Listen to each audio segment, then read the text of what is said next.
here's a brief overview of our pilot dosing system. So, raw water enters the system, passing through an isolation valve.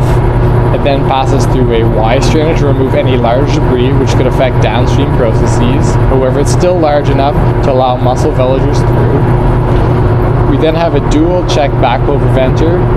We are testing new chemicals and we do not want them to contaminate the drinking water system. So this just ensures that flow cannot travel back to the raw water system.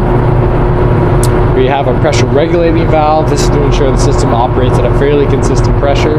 It also protects the system from overpressurization. Flow then carries on, passing through a common flow meter. This flow meter has 4 to 20 outputs, which are then read by a PID controller, and this then controls the speed of the dosing pump. Raw water passes to the back of the system here, and it gets split up into the 12 individual streams as you see in the front of the panel.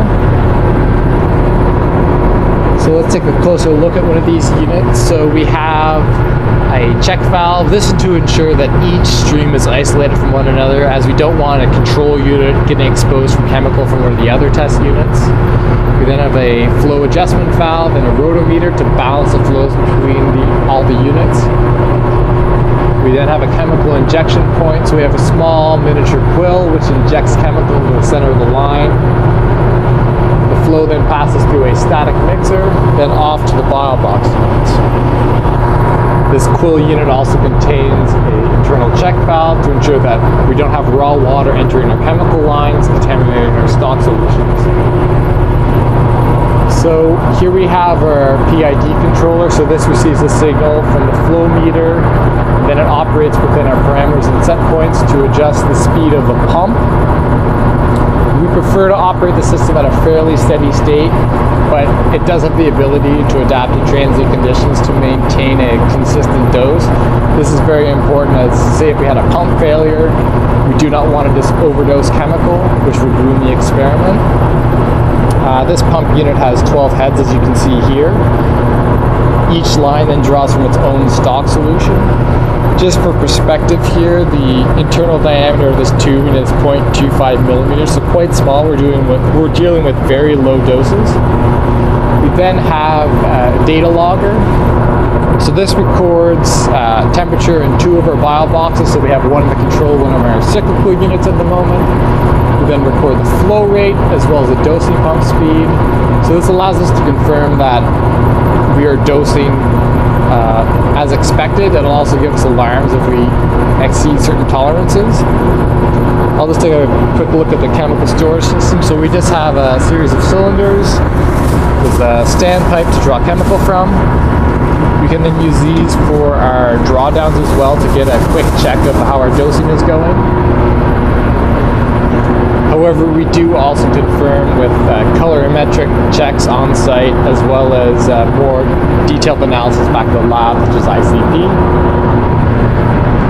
So moving on to our actual bio boxes. So here we have control 1, 2, and 3. Control 1 also feeds 2 acclimatization boxes.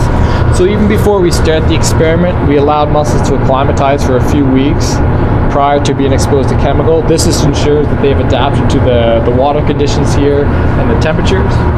It also helps to remove any background mortality from the harvesting and transport of them. We also have trial 4, 5, 6, 7, 8, 9, 10, 11, 12, 13, 14, 15. I'll take a closer look at one of these biobox units. So we have our daily log sheet for tracking mortalities or any other activities. As you can see, these boxes are designed to have fairly quiescent conditions, which is ideal for mussels. So we have our bioassay tray. So in here we place our 100 mussels to track mortalities as we expose them to chemicals to create our mortality curves. We then have a series of settlement plates to monitor villager attachment.